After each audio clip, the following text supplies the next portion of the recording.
안녕하세요. 핫달입니다. 기도하고 말씀 보겠습니다.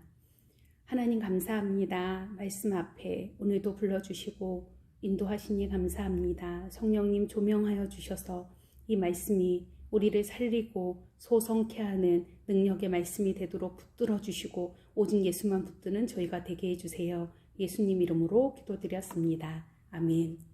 마태복음 18장. 하나님 나라에서 가장 큰 사람. 그때 제자들이 예수께 와서 물었다. 하나님 나라에서는 누가 최고 서열에 오릅니까?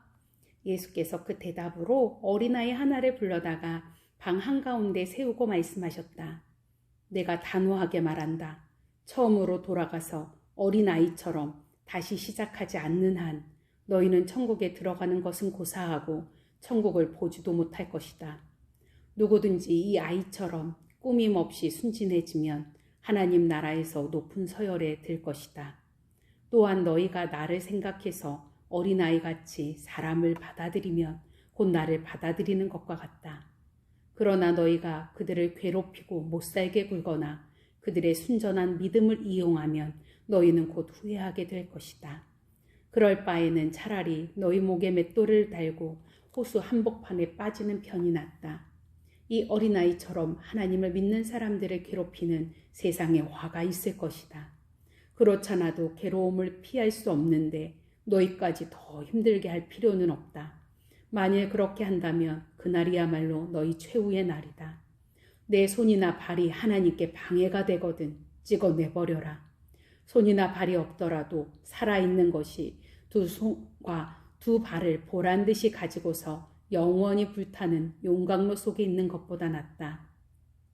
또 내 눈이 너를 하나님에게서 멀어지게 하거든 뽑아내버려라. 한눈으로 살아가는 것이 지옥불 속에서 2.0 시력을 발휘하는 것보다 낫다. 너희는 이 어린아이처럼 믿는 사람들 중에 단 한 명이라도 업신여기지 않도록 조심하여라. 그들의 천사들이 하늘에서 항상 내 아버지와 대면하고 있음을 너희도 알지 않느냐. 잃어버린 양 한 마리. 이렇게도 생각해 보아라. 어떤 사람에게 양 100마리가 있는데 그중 하나가 길을 잃으면 99마리를 두고 그 한 마리를 찾아 나서지 않겠느냐. 그렇다고 찾다가 제자리에 있던 99마리보다 그 한 마리를 더 애지중지하지 않겠느냐. 하늘에 계신 너희 아버지의 심정도 이와 같다. 그분은 이 순진하게 믿는 사람들 중에 한 사람이라도 잃는 것을 원치 않으신다. 함께 믿는 동료가 너에게 상처를 주거든 가서 그에게 말하여 두 사이에서 해결하여라. 그가 들으면 너는 친구를 얻는 것이다. 그가 듣지 않거든 다른 한두 사람을 데리고 가서 다시 말해보아라. 증인이 있으면 일이 공정해질 것이다. 그래도 그가 듣지 않거든 교회에 말하여라. 교회의 말도 듣지 않거든 너는 처음부터 다시 시작해야 할 것이다. 그에게 회개의 필요성을 지적하고 하나님의 용서하시는 사랑을 다시 베풀어야 한다. 무엇보다 진지하게 알아야 할 것이 있다. 땅에서 예는 하늘에서도 예이고 땅에서 아니요는 하늘에서도 아니요이다. 너희가 서로에게 하는 말은 영원하다. 내가 진심으로 말한다. 너희 가운데 두 사람이 땅에서 어떤 일로 함께 모여서 기도하면 하늘에 계신 내 아버지께서 행동을 취하실 것이다. 또한 너희 중에 두세 사람이 나 때문에 모이면 나도 반드시 거기에 함께 있는 줄 알아라. 용서 이야기. 그때 베드로가 용기를 내어 물었다. 주님, 제게 상처를 주는 형제나 자매를 몇 번이나 용서해야 합니까? 7번이면 되겠습니까? 예수께서 대답하셨다. 7번이라 어림도 없다. 7번을 70번이라도 그렇게 하여라. 하나님 나라는 종들의 빚을 정산하기로 한 어떤 왕과 같다. 정산이 시작되자 빚이 10억 원이나 되는 한 종이 왕 앞에 불려왔다. 그는 빚을 갚을 수 없었으므로 왕은 그 사람과 처자식과 살림을 몽땅 노예시장에 경매로 내다 팔라고 명했다. 그 가련한 사람은 왕의 발 앞에 엎드려 애원했다. 조금만 시간을 주시면 다 갚겠습니다. 애고라는 그 모습이 딱했던 왕은 빚을 탕감하고 그를 풀어주었다. 그 종이 밖으로 나가자마자 자기한테 10만 원을 빚진 동료 종과 마주쳤다. 그는 동료의 멱살을 잡고는 당장 갚으라! 고 닥달했다. 그 가련한 사람은 엎드려 애원했다. 조금만 시간을 주면 다 갚겠네. 그러나 그는 끄떡도 하지 않았다. 그는 동료를 잡아다가 빚을 갚을 때까지 감옥에 가두었다. 이 모든 일을 지켜본 다른 종들이 이를 괘씸히 여겨 왕에게 낱낱이 아뢰었다. 왕은 그 사람을 불러서 말했다. 이 악한 종아, 내가 나에게 자비를 구하기에 나는 내 빚을 전부 탕감해 주었다. 그러면 너도 자비를 구하는 내 동료 종에게 자비를 베풀어야 마땅하지 않느냐? 왕은 불같이 노하여 그가 빚을 다 갚을 때까지 그를 엄하게 다루었다. 너희 각 사람이 자비를 구하는 사람을 조건 없이 용서하지 않으면 하늘에 계신 내 아버지께서도 너희 각 사람에게 똑같이 하실 것이다. 19장 이혼과 간음. 예수께서 이 가르침을 마치시고 갈릴리를 떠나 요단강 건너편 유대 지방으로 지나가셨다. 그곳에서 큰 무리가 따라오자 예수께서 그들을 고쳐주셨다. 하루는 바리새인들이 그분을 귀찮게 했다. 무엇이든 이유만 있으면 남자가 아내와 이혼하는 것이 율법에 맞습니까? 예수께서 대답하셨다. 너희는 창조주께서 본래 남자와 여자를 서로를 위해 지어주신 것을 성경에서 읽어보지 못했느냐? 그러므로 남자는 부모를 떠나 아내와 굳게 맺어져 한 몸이 된다. 더 이상 둘이 아니라 한 몸이다. 남자와 여자의 이 유기적인 연합은 하나님께서 창조하신 것이다. 그러니 누구도 그들을 갈라놓아서 그분의 작품을 모독해서는 안 된다. 그들이 반박하며 쏘아붙였다. 그렇다면 모세는 왜 이혼 증서와 이혼 절차에 대해 지침을 주었습니까? 예수께서 말씀하셨다. 모세는 너희의 사악한 마음을 염려해서 이혼을 규정했지만 그것이 하나님의 처음 계획은 아니다. 너희는 처음 계획을 따라야 한다. 만일 너희가 정숙한 아내와 이혼하고 다른 여자와 결혼하면 너희는 간음죄를 짓는 것이다. 다만 배우자가 간음을 저지른 경우는 예외다. 예수의 제자들이 이 일을 달았다. 그것이 결혼의 조건이라면 우리는 막막합니다. 어쩌자고 결혼하겠습니까? 예수께서 말씀하셨다. 누구나 다 결혼 생활을 할 만큼 성숙한 것은 아니다. 결혼해서 살려면 어느 정도 자질과 은혜가 필요하다. 결혼은 모든 사람을 위한 것이 아니다. 나면서부터 결혼에 일절 관심이 없는 사람도 있다. 청혼을 받지 않거나 청혼에 응하지 않는 사람도 있다. 그런가 하면 하나님 나라를 위해 결혼하지 않기로 결심하는 사람도 있다. 그러나 너희가 성숙하여 결혼의 큰 뜻에 이를 수 있겠거든. 그렇게 하여라. 부자와 하나님 나라. 하루는 사람들이 예수께서 손을 얹어 기도해 주시기를 바라며 그분께 아이들을 데려왔다. 하지만 제자들이 그들을 쫓아냈다. 그러자 예수께서 끼어드셨다. 아이들을 그냥 두어라. 나한테 오는 것을 막지 마라. 하나님 나라는 이 아이들과 같은 사람들로 이루어진다. 예수께서 아이들에게 손을 얹어 기도해 주신 뒤에 떠나셨다. 또 하루는 어떤 사람이 예수를 막아서며 물었다. 선생님, 제가 무슨 선행을 해야 영원한 생명을 얻겠습니까? 예수께서 말씀하셨다. 어째서 나에게 선한 것이 무엇인 줄 묻느냐? 선하신 분은 하나님 한 분뿐이시다. 하나님의 생명에 들어가고 싶거든 그분의 말씀대로 행하여라. 그 사람이 물었다. 구체적으로 어떤 말씀입니까? 예수께서 말씀하셨다. 살인하지 말라. 간음하지 마라. 도둑질하지 마라. 거짓말하지 마라. 내 부모를 공경하라. 그리고 내 자신을 사랑하듯이 너의 이웃을 사랑하라. 그 젊은이가 말했다. 제가 그것들을 다 지켰습니다. 무엇을 더 해야 하겠습니까? 예수께서 대답하셨다. 내게 있는 것 전부를 드리려거든 가서 내 재산을 팔아서 가난한 사람들에게 다 주어라. 그러면 내 모든 부가 하늘에 있게 될 것이다.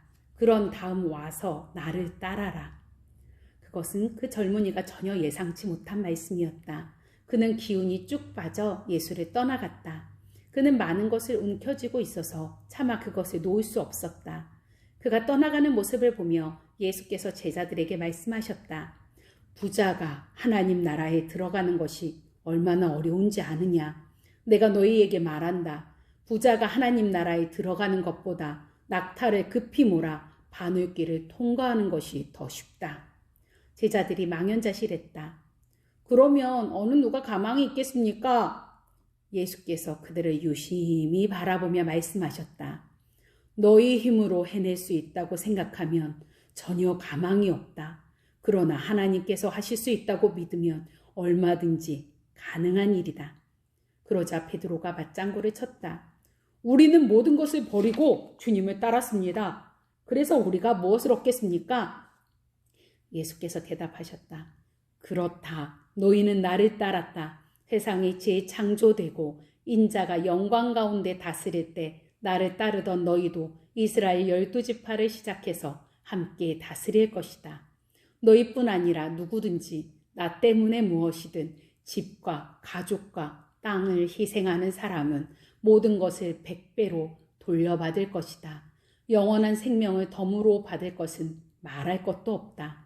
이것은 위대한 반전이다. 먼저였으나 나중되고 나중이었으나 먼저 될 사람이 많을 것이다. 20장 위대한 반전. 하나님 나라는 아침 일찍 자기 포도원에서 일할 일꾼들을 고용하러 나간 재산 관리인과 같다. 일꾼들은 일당 5만 원에 합의하고 일하러 갔다. 얼마 후 9시쯤에 관리인은 동네 공터에서 일 없이 어슬렁거리고 있는 다른 사람들을 보았다. 그는 그들에게 자기 포도원에 가서 일하라고 하면서 품삯을 상당히 쳐주겠다고 했다. 그들은 일하러 갔다. 관리인은 정오에도 그리고 3시에도 똑같이 그렇게 했다. 5시에 다시 나가보니 아직도 서성이 있는 사람들이 있었다. 그가 말했다. 당신들은 왜 하루 종일 일 없이 서성거리고 있어? 그들이 말했다. 아무도 우리를 써주지 않아서 그렇습니다. 관리인은 그들에게 자기 포도원에 가서 일하라고 했다. 드디어 하루 일이 끝나자 포도원 주인이 작업 반장에게 지시했다. 일꾼들을 불러서 품삯을 주어라. 나중에 고용한 사람부터 시작해서 먼저 온 사람까지 그렇게 하여라. 5시에 고용된 사람들이 와서 각각 5만 원씩 받았다. 먼저 고용된 사람들이 그것을 보고는 자기들은 훨씬 더 받을 줄로 알았다. 그러나 그들도 똑같이 5만 원씩 받았다. 5만 원을 쥐고서 그들은 화가 나서 관리인에게 투덜거렸다. 아니, 마지막에 온 사람들은 고작 1시간밖에 일하지 않았는데도 하루 종일 땡볕에서 고생한 우리와 대우가 똑같습니다. 관리인은 모두를 대신해서 말한 그 일꾼에게 대답했다. 친구여, 나는 부당하게 하지 않았소. 우리는 품삯을 5만 원에 합의하지 않았소? 그러니 받아가시오. 나는 맨 나중에 온 사람들에게도 당신들과 똑같이 주기로 정했소. 내 마음에 내 마음대로, 내 돈으로 내 마음대로 할 수도 없단 말이요. 내가 후하다고 해서 당신들이 인색해지려는 것이요. 여기서 다시 한번 위대한 반전이 있다. 먼저였으나 나중되고 나중이었으나 먼저 될 사람이 많을 것이다. 이 잔을 마실 수 있느냐? 예수께서 예루살렘을 향해 한참을 가시다가 12제자를 길가로 따로 불러 말씀하셨다. 내 말을 잘 들어라. 우리는 지금 예루살렘으로 올라가는 길이다. 그곳에 가면 인자는 종교 지도자와 학자들에게 넘겨질 것이다. 그들은 인자에게 사형을 선고할 것이다. 그리고 인자를 로마 사람들에게 넘겨주어 조롱하고 고문하고 십자가에 못 박을 것이다. 그러나 4일째 되는 날에 인자는 다시 살아날 것이다. 그때 세베대의 아들들의 어머니가 2 아들과 함께 와서 예수 앞에 무릎을 꿇고 청했다. 무엇을 원하느냐? 예수께서 물으셨다. 그 여인이 말했다. 제 2 아들에게 주님 나라에서 최고 영광의 자리를 주십시오. 하나는 주님 오른편에 하나는 주님 왼편에 두시겠다고 약속해 주십시오. 예수께서 대답하셨다. 너희는 너희가 무엇을 구하는지 모른다. 그러고는 야고보와 요한에게 말씀하셨다. 내가 마시려는 잔을 너희가 마실 수 있겠느냐? 그들이 말했다. 물론입니다. 왜 못 마시겠습니까? 예수께서 말씀하셨다. 생각해보니 너희는 과연 내 잔을 마실 것이다. 그러나 영광의 자리를 주는 것은 내 소관이 아니다. 내 아버지께서 하시는 일이다. 다른 열제자가 이 대화를 듣고는 분통을 터뜨렸다. 두 형제에게 아주 정나미가 떨어졌다. 예수께서 그들을 불러놓고 바로잡아 주셨다. 하나님을 모르는 통치자들이 얼마나 위세를 부리며 작은 권력에 얼마나 빨리 취하는지 너희는 보았다. 너희는 그래서는 안 된다. 누구든지 크고자 하면 섬기는 종이 되어야 한다. 너희 가운데 누구든지 첫째가 되고자 하면 먼저 종이 되어야 한다. 인자가 한 일이 바로 그것이다. 인자는 섬김을 받으러 온 것이 아니라 섬기러 왔다. 포로로 사로잡힌 많은 사람들을 살리기 위해 자기 목숨을 내어주려고 왔다. 그리고 그들이 여리고를 떠나려는데 큰 무리가 따라왔다. 그때 길가에 앉아있던 눈먼 두 사람과 마주쳤다. 두 사람은 예수께서 지나가신다는 말을 듣고는 갑자기 소리쳤다. 주님, 우리를 불쌍히 여겨주십시오. 다윗의 자손이여, 불쌍히 여겨주십시오. 무리가 그들을 조용히 시키려고 했으나 그들은 더 크게 소리쳤다. 주님, 우리를 불쌍히 여겨주십시오. 다윗의 자손이여, 불쌍히 여겨주십시오. 예수께서 걸음을 멈추시고 그들을 부르셨다. 내게 무엇을 원하느냐? 그들이 말했다. 주님, 눈을 뜨기 원합니다. 보기 원합니다. 예수께서 몹시 측은한 마음에 그들의 눈을 만져주셨다. 그들은 그 즉시 시력을 되찾았고 행렬에 함께했다. 아멘. 기도하겠습니다. 참 좋으신 아버지 하나님, 감사합니다. 주님이 불쌍히 여기시고 치유하시는 광경들을 목격하였습니다. 주님, 우리를 불쌍히 여기셔서 하나님 우리의 몸과 마음을 치료하시고 더욱더 주님을 닮아가고 우리의 삶이 변화되도록 축복하옵소서. 예수님 이름으로 기도드렸습니다. 아멘. 감사합니다. 사랑하고 축복합니다. 딸이었습니다.